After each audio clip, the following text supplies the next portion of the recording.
Hey y'all, I'm Allison, 30 female. Growing up, I had the privilege of being spoiled.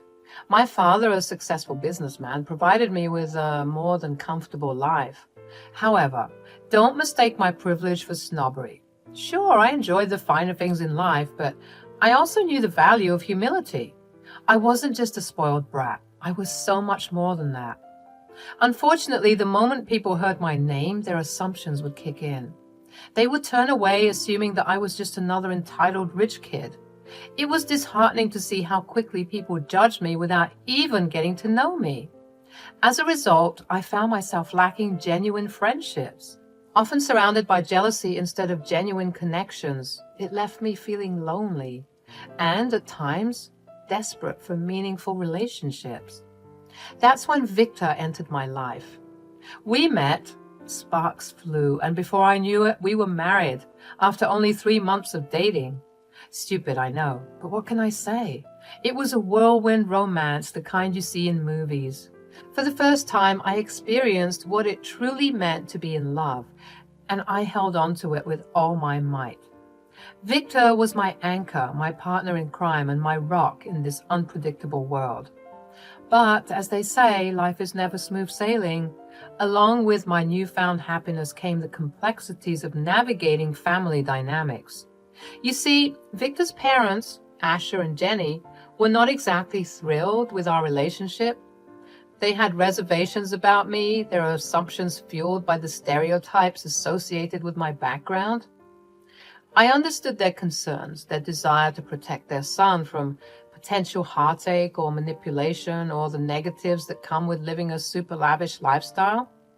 But it pained me to see their judgment without truly getting to know who I was as a person. I yearned for their acceptance and tried my best to prove that I was more than just a spoiled girl. Something changed the trajectory of my life forever, and it all started on this particular day, months after Victor and I tied the knot. Jenny, Victor's mother, called me out of the blue. It was a sunny afternoon, and I was caught off guard by her unusually chipper tone. You know, the kind of tone that makes your heart skip a beat because you know something unexpected is coming your way. Jenny began by exchanging pleasantries, and then she dropped the bombshell. She wanted to go on a trip, a luxurious getaway, and her and Asha had been saving their hard-earned money to make it happen. I could sense the anticipation in their voice, the excitement of something extraordinary on the horizon. In an attempt to please Jenny and finally get in her good graces, I blurted out without much thought, "Oh, don't worry about money. I'll take care of everything." "Seriously? You do that?" "Of course, you're my family and I want you to fully enjoy your trip without worrying about expenses." "I couldn't possibly let you do that, sweetie. It's too much." "Nonsense. It's all on me. I love you and I want all of us to have a good time. Now, tell me about the details of the trip." Jenny's joy was palpable. She was really happy knowing that I was willing to shoulder the financial burden. I thought that this gesture would let her know that I cared and that I wanted to help in any way I could, and she seemed to be really appreciative. "Since you're footing the bill, we needn't worry about anything else. Asher and I will plan the itinerary, so don't worry about the nitty-gritty, all right?" "All right, Jenny, I'm so excited." We cut the call and proceeded to go on about our days respectively. The week leading up to the trip was filled with excitement and anticipation. Victor and I gushed about everything we'd get to do.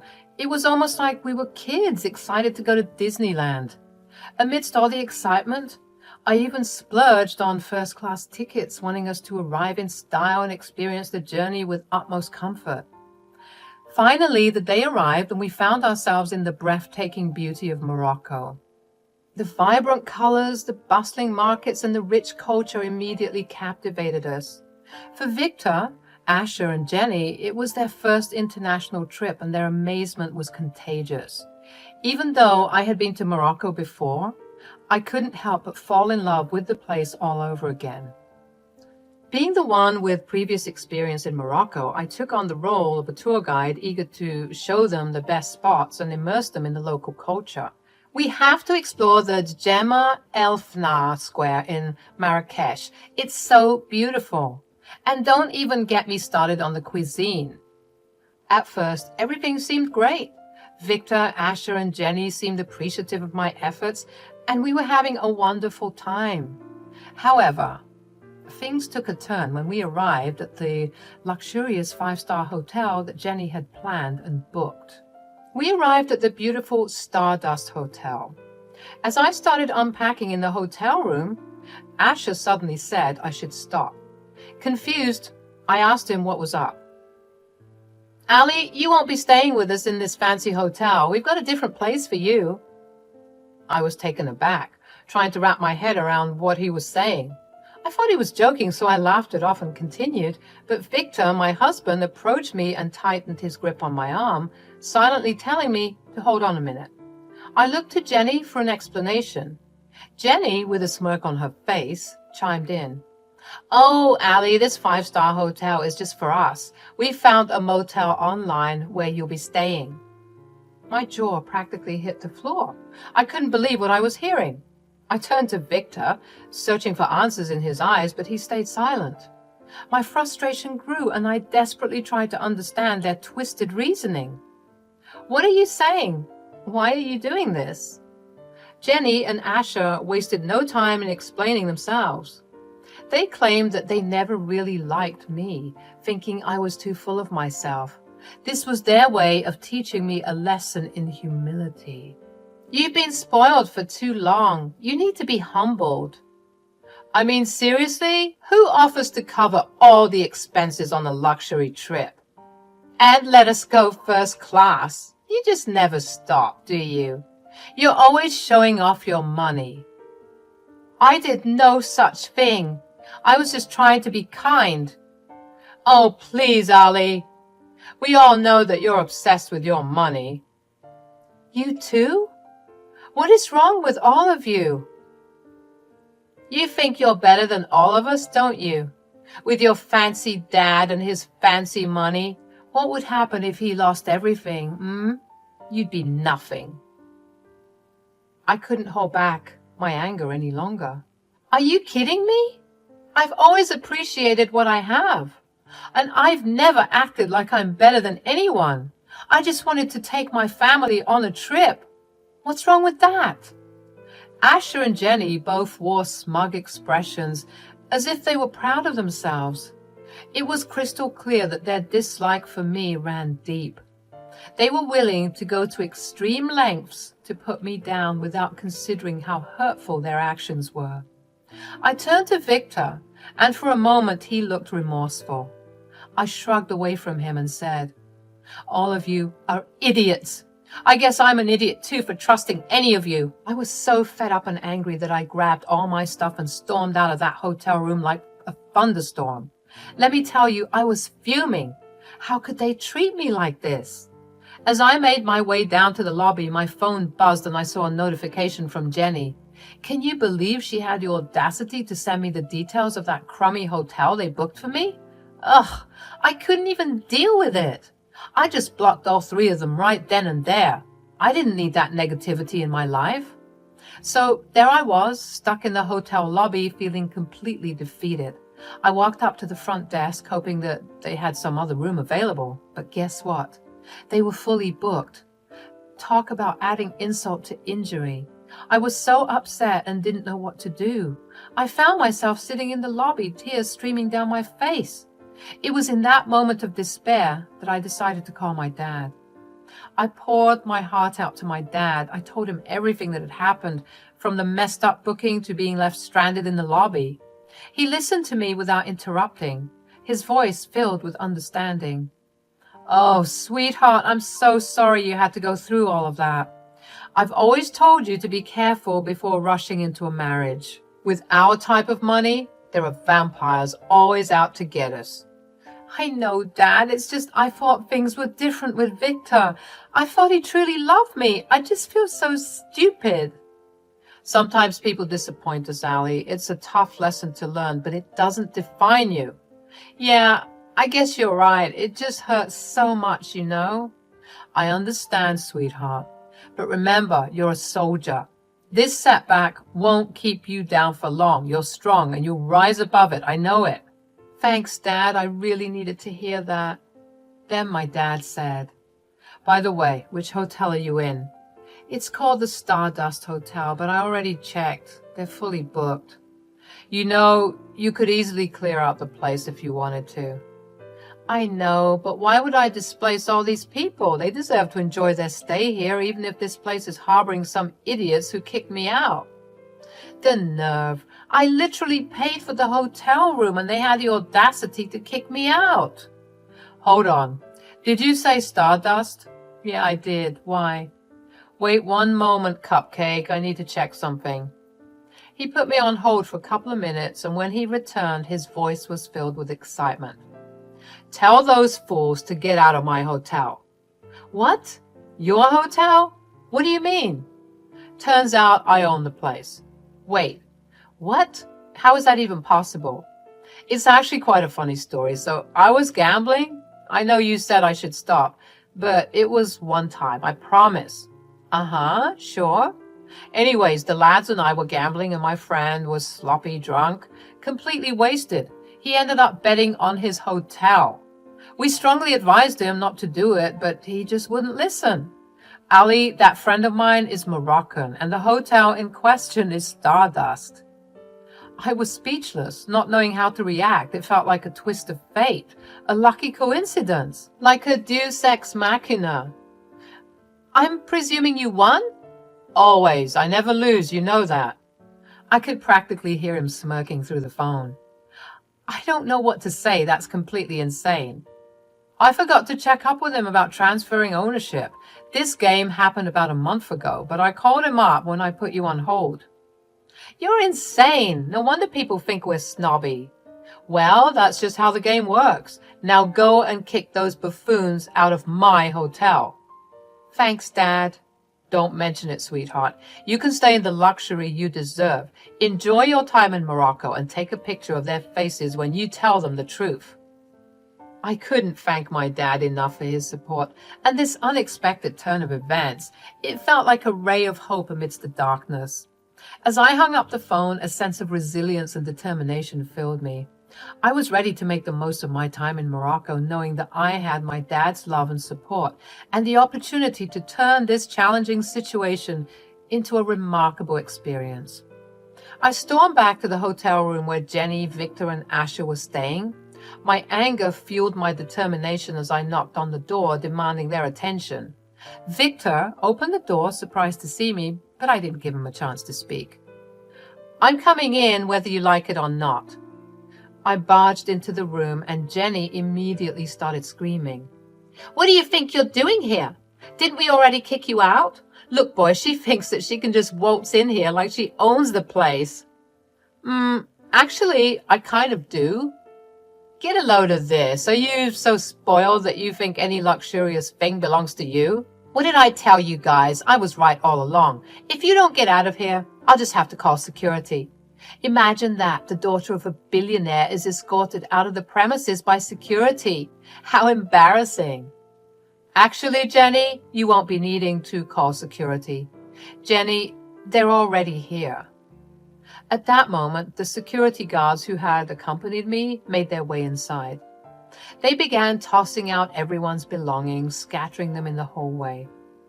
Asher, confused and alarmed, said, "What the heck is going on here?" It was the perfect moment to reveal the trump card I had. Well, it turns out my dad happens to own this hotel, so you can all say goodbye to your luxurious stay because I don't appreciate the plan you had to get me. What? That's impossible. When you live the type of lifestyle I do, these sorts of things aren't too outlandish. You're going to pay for this, kid. I already did pay for this. Don't think I get any special passes. I'm a paying customer and I paid for this room. Ali, please. Oh, now you want to crawl back. I'm afraid it's too little too late. Allison, please. We don't know anything about Morocco. Where are we going to go? Unfortunately, that's none of my business. Oh, hey, maybe you could stay in that motel that you got for me. I don't think that single bed will fit all three of you, though. Maybe two of you could sleep on the floor. You're a monster. Asher, it's all of you who are the monsters. You treated me like crap, and you thought I'd let you get away with it? You're even dumber than you look. Allie, I'm so sorry. Me too, Victor. I'm so sorry that I trusted you guys. Anyways, enjoy your stay in Morocco, or don't. I don't care. And Victor, I'll need those divorce papers signed ASAP once I send them to you. I can't stand the thought of still being related to any of you in any way after what you did to me today. Jenny sobbed uncontrollably, and Asher tried to resist shouting at the guards, but he was no match for the bulky security team, who swiftly restrained him and escorted them out of the room. As they were being led away, Asher couldn't resist making a snide remark about me being a spoiled brat. My anger boiled over, and without thinking, I spat in his face. You know what, Asher? You can all go to hell. Jenny, Victor, and Asher were embarrassingly thrown out of the hotel, their faces filled with humiliation as they were escorted by security. A couple of hours had gone by, and they were stranded on the side of the road as they desperately Googled hotels that could accommodate them. They tried to reach out to me, probably realizing the gravity of their actions, but since I had blocked their contacts, they resorted to sending me desperate emails, revealing their failed attempts at finding available hotels. I read their emails, but I had no interest in engaging with their apologies or pleas for forgiveness. I called my dad to update him on the situation. Dad, you won't believe what I'm seeing right now. I can spot Jenny, Victor, and Asher from my window. They look so lost and helpless. I think they've been looking for a hotel for some time now. I'm surprised that it's taken them this long. Well, my dear, about that. Oh, God. Dad, what did you do? I've taken matters into my own hands. I made a few calls and called in some favors. Their names are blacklisted, making it nearly impossible for them to even secure a reservation at a decent hotel. Dad, that seems a bit extreme, don't you think? They've already faced the consequences of their actions. Extreme? Maybe. But no one messes with my baby. They thought they could toy with you and make you suffer. They needed to learn a lesson, and I made sure they did. They won't forget this anytime soon. I appreciate your protectiveness, Dad, but I hope you didn't go too far. I don't want them to suffer endlessly. Don't worry, sweetheart. They'll get the message loud and clear. Sometimes people need a taste of their own medicine to understand the impact of their actions. Trust me, it's for the best. Well, I can't deny that it feels good to see them in such a predicament, but let's hope they learn from this and change their ways. I don't want this to define them forever. Let's hope they reflect on their behavior and make some positive changes. In the meantime, enjoy your well-deserved peace and solitude. Thanks, Dad. You're the best. Always, my love. Remember, you're strong, resilient, and deserving of happiness. Don't let anyone bring you down. As fate would have it, Jenny, Victor, and Asher found themselves back at the same dingy motel they had originally booked for me. Can you imagine the irony? All their scheming, and they ended up experiencing firsthand the discomfort they had intended for me. It must have been a bitter pill for them to swallow, and I couldn't help but feel a sense of satisfaction. I was alone in that big hotel suite that we were supposed to share. It was kind of weird, to be honest. On one hand, I felt this incredible sense of freedom, like I could do whatever I wanted. But on the other hand, it was also a bit lonely. Sitting there in this fancy room, I couldn't help but think about how everything had unfolded and how I ended up here all by myself. As the days passed in that fancy hotel suite, I couldn't help but still feel a bit lonely. But you know what? It was way better to be lonely than to be surrounded by fake people and their toxic energy.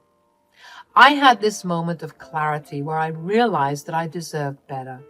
So a few days later, I mustered up the courage and emailed Victor the divorce papers. And guess what? He tried to reconcile, begged for another chance and all that, but I wasn't falling for it anymore. I knew I deserved more than his empty promises and lies. I was determined to enjoy my time in Morocco without him. When I finally returned home after spending my hard-earned money in Morocco, I got rid of all Victor's stuff.